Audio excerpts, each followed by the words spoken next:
Okay, so now I'm working on a Lakefield Mk1 single shot rifle, 22, and I'm a little mystified by the bolt. The spring that's in here has gotten a little weak over the years, and it doesn't set off the round every single time.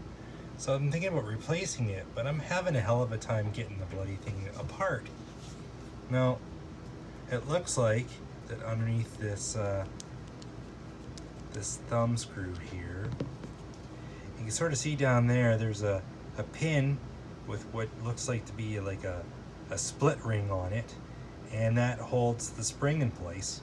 But there's no way to get that split pin off without removing this the hammer piece. Now, there's a roll pin that goes right here and goes all the way through to the other side. And it looks like it goes straight through the middle. So I figured if I knock that pin out, then that rod there would come out. But it didn't. So I don't really see any other way to get this thing apart.